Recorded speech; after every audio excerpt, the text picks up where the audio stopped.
दिल्ली के रोहिणी में जबरदस्त फायरिंग की घटना सामने आई है। रोहिणी के सेक्टर 24 के बेगमपुर में फायरिंग से दहशत फैल गई। बाइक सवार 3 बदमाश यहां पर पहुंचते हैं और फायरिंग की घटना को अंजाम देकर फरार हो गए। नीली रंग की टोयोटा कार पर ये गोलियां चलाई गई है। ताबड़तोड़ 25 राउंड यहां पर फायरिंग की गई। टोयोटा कार में सवार थे प्रॉपर्टी बिजनेस से जुड़े हुए कारोबारी और बताया जा रहा है कि कुछ पुरानी रंजिश या विवाद के चलते इस पूरी घटना को अंजाम दिया गया है। बदमाशों ने 25 राउंड फायरिंग की है। दिल्ली पुलिस की तरफ से यह जानकारी साझा की गई है। साथ ही दिल्ली पुलिस ने यह भी जानकारी दी कि इस घटना में कोई घायल नहीं हुआ। ये राहत की बात है और वारदात के बाद मौके से जो बदमाश है वो फरार हो गए। सीसीटीवी में इनकी जो तस्वीरें हैं वो कैद हो गई हैं। दिल्ली पुलिस अब इसी आधार पर पूरे मामले की जांच पड़ताल कर रही है और इन बदमाशों की पहचान करने में भी जुटी हुई है। तो एक बार फिर से गोलियों की तड़तड़ाहट से दिल्ली दहल उठा। रोहिणी सेक्टर 24 की ये बड़ी खबर आपको हम बता रहे हैं। सीसीटीवी फुटेज में ये बदमाश आते हैं दिख रहे हैं, बाइक पर आते हुए नजर आते हैं और टोयोटा कार में कई राउंड फायरिंग करते हुए फरार हो जाते हैं। ये राहत की बात रही कि इसके अंदर सवार सभी लोग सुरक्षित बताए जा रहे हैं, किसी को कोई चोट नहीं लगी है। तो क्या कोई प्रॉपर्टी का मामला यहां पर हो सकता है, क्योंकि जो प्रॉपर्टी से जुड़े कारोबारी इस टोयोटा कार पर मौजूद थे वही क्या इनके निशाने पर थे? ये तमाम सवाल है जिनके जवाब की कोशिश तलाश रही है। कोशिश तलाश में जुटी हुई है पुलिस की टीम। दिल्ली पुलिस ने कहा है कि अभी जो सीसीटीवी फुटेज है उसको जांचा जा रहा है, खंगाला जा रहा है और साथ ही पहचान यहां पर बदमाशों की जा रही है। की तड़तड़ाहट से एक बार फिर से गूंज उठी है देश की राजधानी दिल्ली और ताज़ा मामला दिल्ली के रोहिणी सेक्टर 24 के इलाके का है और इस वक्त हमारी मौजूदगी वहीं पर ही है। आपको जानकारी दे दें कि पुलिस के अनुसार जो जानकारी दी गई है उसके मुताबिक पुलिस को तकरीबन 5:23 के आसपास एक कॉल मिलती है, जहां पर रोहिणी के सेक्टर 24 का जो ये घर है जहां हमारी मौजूदगी है, इस घर के ठीक सामने एक टोयोटा कार खड़ी थी जिसपे बाइक सवार 3 बदमाश आते हैं और ताबड़तोड़ फायरिंग करने लग जाते हैं। तकरीबन 2 दर्जन से ज़्यादा ताबड़तोड़ फायरिंग की जाती है। इसका आप यहां पर देख सकते हैं, पुलिस ने मार्किंग भी कर रखी है। आप ये देखिए 10 नंबर बुलेट यहां पर, 18 नंबर बुलेट यहां पर और देखिए कितनी ज़्यादा इसमें फायरिंग की गई है वो आप देख सकते हैं। 25 नंबर की बुलेट यहां पर है, आप देख सकते हैं, यानी टोटल 25 राउंड फायरिंग तो हमें यहीं पर ही दिखाई दे रही है। आपको बता दें कि यहाँ पर जो मामला है वो ये है कि रंगदारी का मामला सामने आ रहा है। प्रॉपर्टी डीलर बताए जा रहे हैं जिनकी कार के ऊपर ताबड़तोड़ फायरिंग की गई है, जिसके बाद पूरे इलाके में दहशत का माहौल बना हुआ है। आपको बता दें कि इंटरनेशनल गैंग का भी इसमें एक नाम सामने आ रहा है कि लगातार इंटरनेशनल नंबर से जो पीड़ित है उसको कॉल आ रहे थे, व्हाट्सएप मैसेजेस किए जा रहे थे और रंगदारी मांगी जा रही थी, लेकिन जब उन्होंने नहीं दी तो उसके बाद इस तरीके की ताबड़तोड़ गोलियां उनके घर के बाहर जो टोयोटा खड़ी थी कार उसके ऊपर की गई। और इस बीच एक बड़ी खबर हम आपको बता दें, आज से प्रयागराज में माघ मेले का शुभारंभ होने जा रहा है। दुनिया के सबसे बड़े धार्मिक आध्यात्मिक मेले की शुरुआत आज से होने जा रही है। त्रिवेणी संगम पर लोग आस्था की डुबकी लगा रहे हैं, बड़ी संख्या में लोग पहुंच रहे हैं। आपको बता दें कि इस साल माघ मेले में 6 स्नान पर्व पड़ेंगे और आज पहले ही इस स्नान पर भारी भीड़ का अनुमान भी व्यक्त किया जा रहा है। 25 से 30 लाख श्रद्धालुओं के आज डुबकी लगाने का अनुमान है। सुबह से ही लोग पहुंच रहे हैं और सुरक्षा व्यवस्था भी यहाँ पर तगड़ी की गई है। बता दें कि ये जो मेला क्षेत्र है वो 800 हेक्टेयर में फैला हुआ है। मेले में सुरक्षा के कड़े प्रबंध किए गए हैं। 44 दिनों तक माघ मेला चलेगा। सीएम योगी आदित्यनाथ ने अधिकारियों को दिशा निर्देश भी दे दिए हैं। फील्ड पर अधिकारी ने ये दिशा निर्देश सीएम योगी ने दिए हैं और किसी श्रद्धालु को कोई असुविधा ना हो, सीएम की तरफ से भी पूरी स्थिति पर, व्यवस्था पर नजर रखी जा रही है। तो माघ मेले की आज से हो रही है शुरुआत। प्रयागराज में बड़ी संख्या में सुबह से ही लोग पहुंच रहे हैं। हालांकि ठंड भी लगातार बढ़ती जा रही है, लेकिन यहां पर अनुमान व्यक्त किया जा रहा है कि बड़ी संख्या में इस बार भी माघ मेले में शामिल होने के लिए लोग बड़ी संख्या में पहुंचेंगे। श्रद्धालुओं की लगातार भीड़ यहां पर देखने को मिल रही है दुनिया की, क्योंकि ये सबसे बड़े आध्यात्मिक मेलों में से एक है। धार्मिक आध्यात्मिक मेलों में से एक माघ मेले में 6 स्नान पर्व इस बार पड़ने वाले हैं और आज पहले ही स्नान पर भारी भीड़ का अनुमान है। 25 से 30 लाख श्रद्धालु आज डुबकी लगाने पहुंच सकते हैं, ये बड़ा अनुमान यहां पर व्यक्त किया जा रहा है। बड़ी संख्या में आज श्रद्धालु पहुंचेंगे प्रयागराज और यहां पर माघ मेले में स्नान करते हुए नजर आएंगे। 800 हेक्टेयर में ये जो पूरा मेला क्षेत्र है प्रयागराज में वो फैला हुआ है। मेले में सुरक्षा के भी तगड़े प्रबंध किए गए हैं। चप्पे चप्पे पर पुलिस की भी निगरानी है।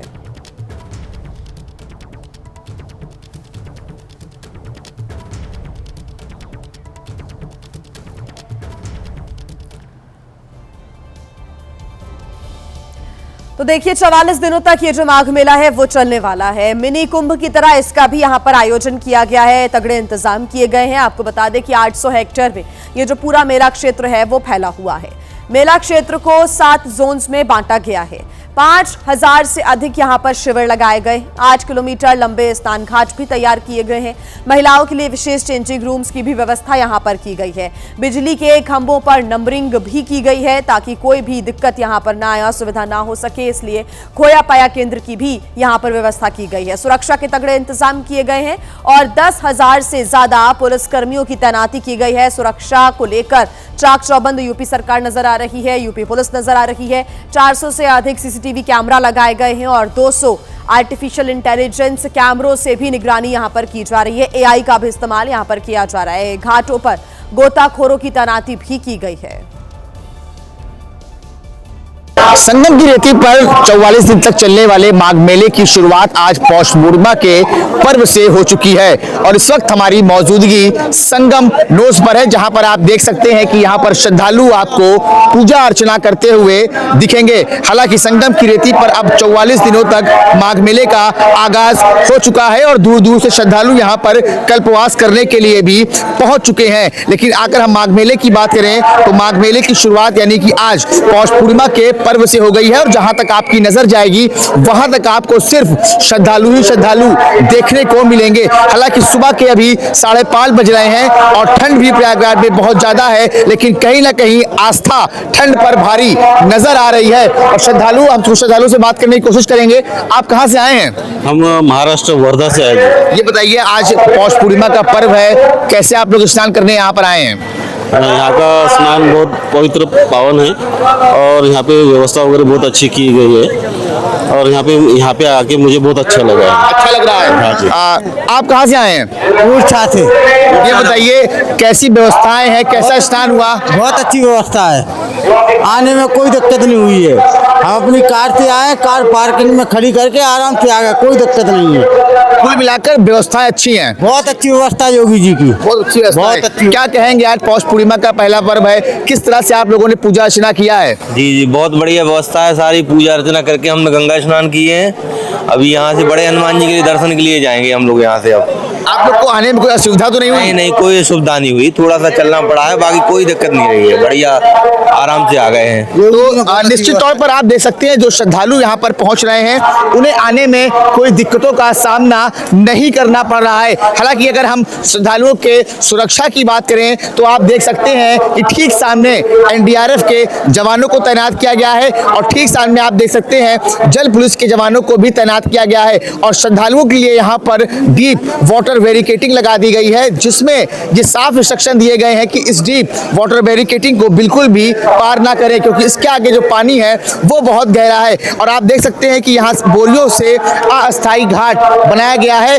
जो कि इसमें बोरी रखी गई है, रेत से भरी बोरियां हैं ताकि श्रद्धालु पानी में फिसले ना। अगर हम माघ मेले की बात करें तो इस बार का जो माघ मेला है वो 800 हेक्टेयर में बसाया गया है, जिसमें 17 फायर स्टेशन बनाए गए हैं, 17 पुलिस चौक 42 पुलिस चौकियां बनाई गई हैं, 17 पुलिस स्टेशन बनाए गए हैं और साथ ही साथ हम आपको बता दें कि 9 पांटून पुल भी बनाए गए हैं। और जैसे जैसे अब यहाँ पर दिन बढ़ेगा वैसे वैसे यहाँ पर श्रद्धालुओं की संख्या भी आपको देखने को मिलेगी। हालांकि अभी यहाँ पर श्रद्धालु संगम में आस्था की डुबकी लगाते हुए नजर आ रहे हैं। और आइए अब बात करेंगे हरियाणा की फरीदाबाद की, जहां पर एक बार फिर से तेज रफ्तार कार का कहर देखने को मिला है। यहां पर बीच सड़क पर कार ने सब्जी के ठेले में जोरदार टक्कर मार दी। ये टक्कर इतनी खतरनाक थी कि अगर सब्जी वाला वहां पर खड़ा रहता तो उसकी जान जा सकती थी। वीडियो रात का बताया जा रहा है, देर रात का ये वीडियो आप देख सकते हैं। सब्जी वाला घर लौट रहा था और तभी उसे पीछे से आ रही तेज रफ्तार कार का आभास हुआ। इसके बाद वो तुरंत ठेले को बीच सड़क पर ही छोड़कर किनारे हो गया। इसके बाद एक ही सेकंड के अंदर तेज रफ्तार कार ने ठेले में जोरदार टक्कर मार दी। टक्कर के दौरान सब्जियां हवा में उड़ती हुई नजर आई और ठेला भी चकनाचूर हो गया। पुलिस इस कार वाले की पहचान कर रही है, गिरफ्तार करने की तैयारी में है। कार ड्राइवर ने गिरफ्तार होने के बाद इस बात का खुलासा हो पाएगा कि उसने नशे में सब्जी के ठेले में टक्कर मारी या फिर उसके पीछे कोई और ही वजह रही। आंध्र प्रदेश की बात कर लेते हैं अब, जहां के तिरुपति में जल्लीकट्टू उत्सव के दौरान कई श्रद्धालु घायल हो गए। किसी के सर पर गंभीर चोट आई है तो किसी की हड्डी भी टूट गई। अब ये सभी अस्पताल में भर्ती है।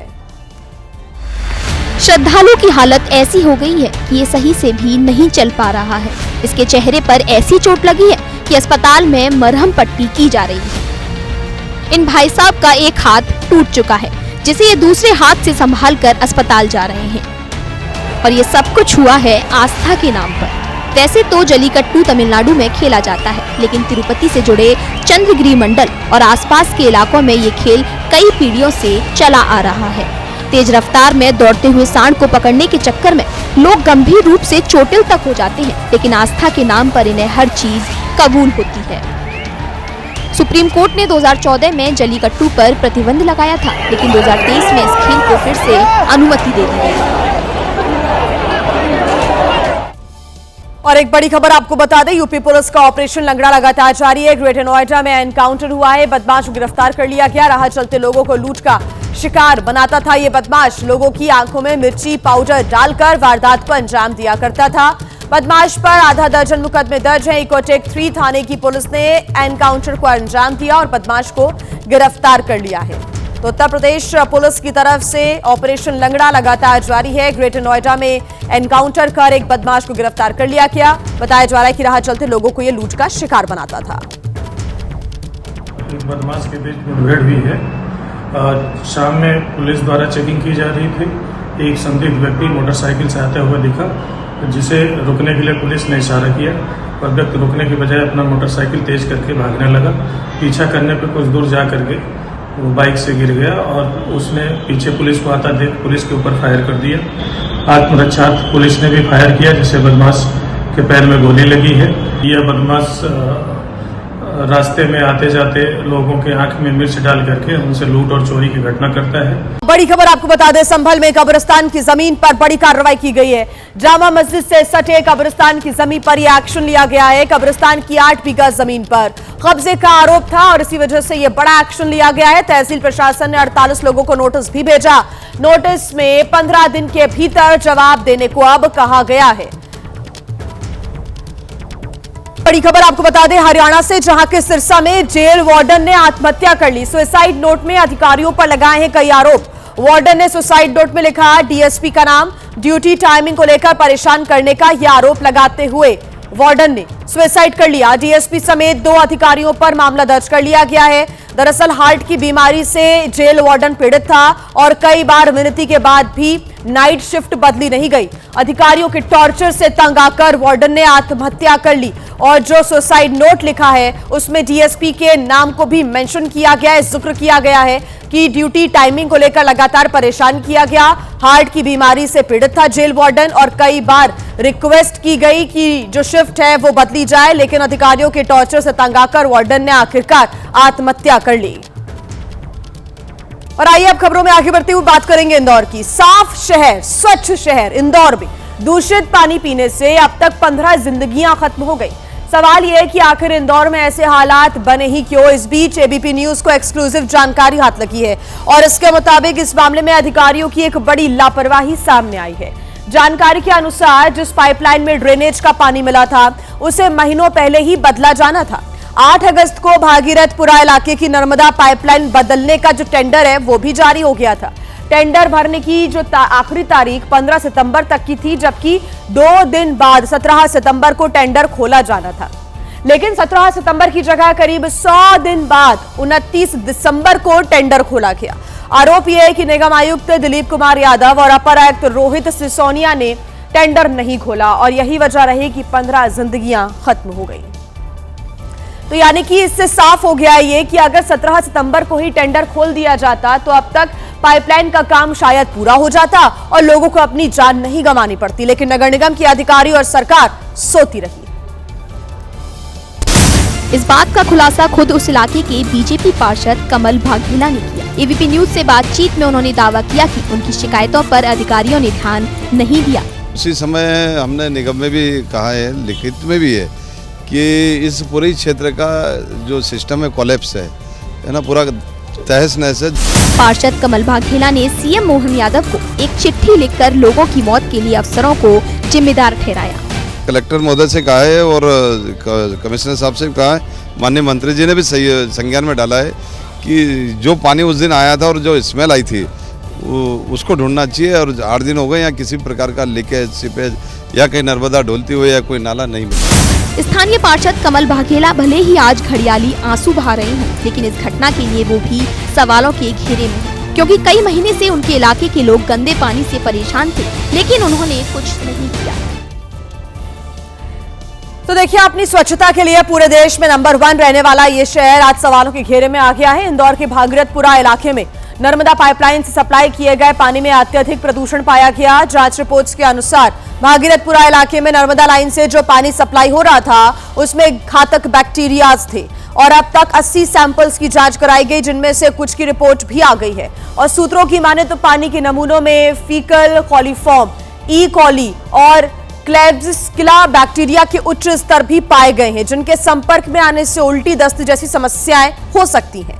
साथ ही खबर यह भी है कि कुछ नमूनों में कोलेरा से संबंधित बैक्टीरिया के तत्व भी मिले हैं, यानी कि अगर इस पानी को ऐसे ही आगे उपयोग में लाया जाएगा तो इस पानी से गंभीर बीमारियां हो सकती हैं। और अभी तक 15 लोगों की मौत हो चुकी है। इंदौर में जहरीले पानी से हुई मौत के बाद जहां अपनों को खोने वाले लोगों के घरों में मातम पसरा हुआ है, लोगों में भारी आक्रोश भी दूसरी तरफ देखने को मिल रहा है। इस बीच कांग्रेस के कार्यकर्ताओं ने प्रदर्शन कर जिम्मेदार अधिकारियों पर सख्त कार्रवाई की भी मांग की है। इंदौर में कांग्रेस के सैकड़ों कार्यकर्ता सड़कों पर उतरे और जमकर प्रदर्शन किया। इस्तीफा दो, इस्तीफा दो। कार्यकर्ताओं ने पत्रकार के सवाल पर भड़के मंत्री कैलाश विजयवर्गीय से भी इस्तीफे की मांग की। कांग्रेस पार्टी जो विपक्ष में है, आज उसका प्रोटेस्ट भी यहाँ पर हो रहा है। आप देख सकते हैं हाथों में पोस्टर लेकर के ये तमाम कांग्रेस के कार्यकर्ता यहाँ पर निकले हुए हैं। इंदौर ही नहीं, राजधानी भोपाल में भी कांग्रेस के कार्यकर्ता सड़कों पर उतरे। प्रदेश की जनता ये पानी पी रही है और बीजेपी के विधायक मंत्री आरओ बिस्लेरी का पानी पी रहे हैं। प्रदर्शनकारी कार्यकर्ताओं ने आगे बढ़ने की कोशिश की, लेकिन पुलिस ने बैरिकेड लगाकर उन्हें रोक दिया। तो देखिए, इंदौर में दूषित पानी से हुई मौतों के बाद लगातार अब सवाल खड़े हो रहे हैं। समय रहते अधिकारियों और सरकार की नींद आखिर क्यों नहीं खुली, सवाल ये भी है।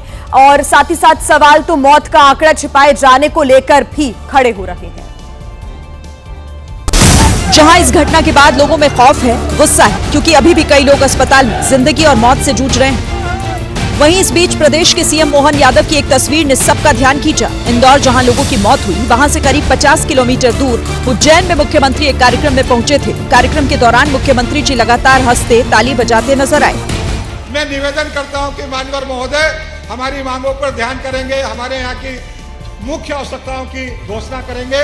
और मैं इसी के साथ अपनी बात को और फिर से आपको एक बार सारे क्षेत्र की जनता की ओर से आपका वंदन, अभिनंदन। इससे पहले कल इंदौर नगर निगम में समन्वय की कमी के सवाल पर प्रदेश के मंत्री कैलाश विजयवर्गीय भी हंसते हुए नजर आए थे। समन्वय आप बिठाएंगे कैलाश विजयवर्गीय, समन्वय का हमारे तो काम ही यही है। इंदौर में दूषित पानी पीने से हुई मौतों पर राजनीतिक गलियारों में भी जमकर हंगामा हुआ और न सिर्फ विपक्ष बल्कि बीजेपी के नेता और मध्य प्रदेश की पूर्व सीएम उमा भारती ने भी प्रदेश सरकार को आड़े हाथों लिया है। कांग्रेस नेता राहुल गांधी ने आरोप लगाया कि बीजेपी शासित मध्य प्रदेश कुप्रशासन का केंद्र बन चुका है। उन्होंने सोशल मीडिया में लिखा कि इंदौर में पानी नहीं जहर बटा और प्रशासन कुंभकर्णी नींद में रहा। घर घर मातम है और ऊपर से बीजेपी नेताओं के अहंकारी बयान। जिनके घरों में चूल्हा बुझा है उन्हें सांत्वना चाहिए थी, लेकिन सरकार ने घमंड परोसा। बार बार शिकायत के बाद भी सुनवाई क्यों नहीं हुई?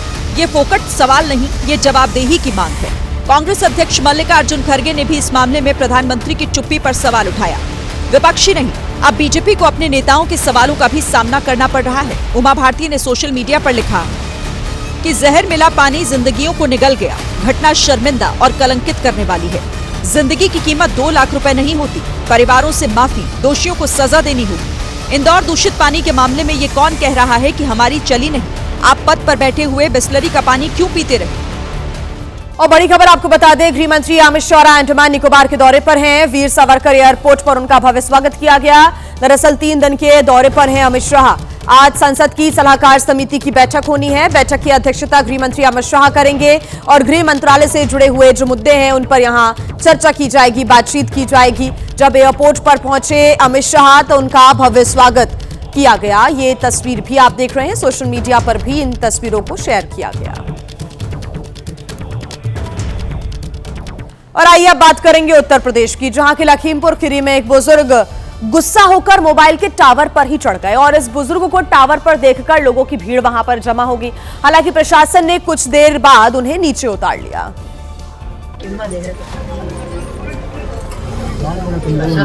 बुजुर्ग को नीचे उतारने के लिए कई पुलिसकर्मी और दमकल कर्मी टावर पर चढ़ गए थे।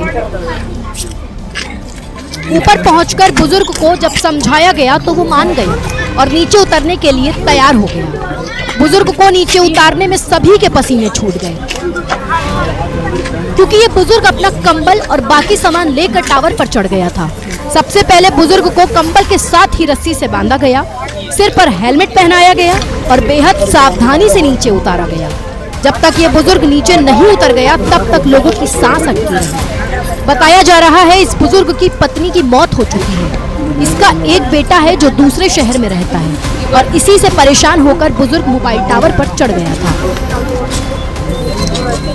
उत्तर प्रदेश के बुलंदशहर में एक पर्चे ने लोगों को डरा दिया। इस पर्चे के जरिए मुस्लिम लोगों को गांव छोड़ने का अल्टीमेटम दिया गया और ऐसा न करने पर जिंदा जलाने की धमकी दी गई। पर्चे पर शिवाजी महाराज की तस्वीर है। एक तरफ जय श्री राम और दूसरी तरफ हर हर महादेव लिखा है और नीचे धमकी भरे अंदाज में लिखा है 24 घंटे के अंदर गांव खाली कर दो वरना जिंदा जला दिए जाओगे। पर्चे पर विक्रम नाम लिखा है जिसने खुद को कट्टर सनातनी बताया है। ये पर्चे सिकंदराबाद के बुखेड़ा गांव में दिखाई दिए हैं, जिसने लोगों को परेशान कर दिया है। हम तो जब उठे हैं सुबह तो हमारे पेट में पर्चा पड़ी है, तो हमने देखे ये क्या चीज है। फिर हमने औरन से इंक्वायरी करी तो हमारे सगले जितने भी घर हैं, हमारे 14-15 घर हैं, सबके हमारे घर पर पड़े हुए थे। अच्छा। और किसी के पर नहीं है, और भी घर हैं यहाँ। गाँव वालों ने इस पर्चे की शिकायत पुलिस से की है। पुलिस द्वारा इस पूरे प्रकरण में अभियोग पंजीकृत किया गया है। इसकी गहनता से जांच की जा रही है। जो भी तत्व इसमें प्रकाश में आएंगे जिनके द्वारा ये घटना की गई होगी उनके विरुद्ध कठोर दंडात्मक कार्रवाई की जाएगी। पुलिस आसपास के सीसीटीवी फुटेज खंगाल रही है और ये हरकत करने वाले असामाजिक तत्वों की खोज कर रही है। उत्तर प्रदेश के गाजियाबाद का एक चौंका देने वाला वीडियो वायरल हो रहा है, जिसमें पुलिसकर्मी अजीबोगरीब तरीके से नागरिकता जांच करते हुए नजर आ रहे हैं। उसी तरीके पर अब किरकिरी भी हो रही है। सबसे पहले वो अजीबोगरीब तरीका देखिए जिससे गाजियाबाद पुलिस झुग्गियों में बांग्लादेशियों की जांच कर रही है। बांग्लादेश के तो नहीं हो? नहीं,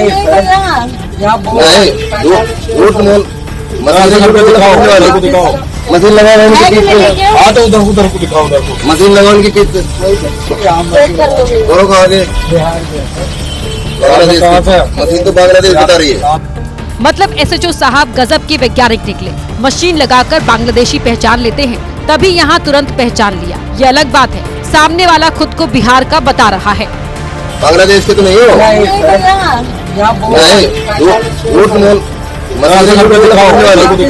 मशीन लगा अब मशीन लगाई तो सोशल मीडिया में थानेदार साहब की करिश्माई मशीन वायरल हो गई। खबर वायरल हुई तो पुलिस की बहुत किरकिरी हुई। ऐसे में एसएचओ साहब को नागरिकता वाली मशीन पर कड़वी घुट्टी पिला दी गई।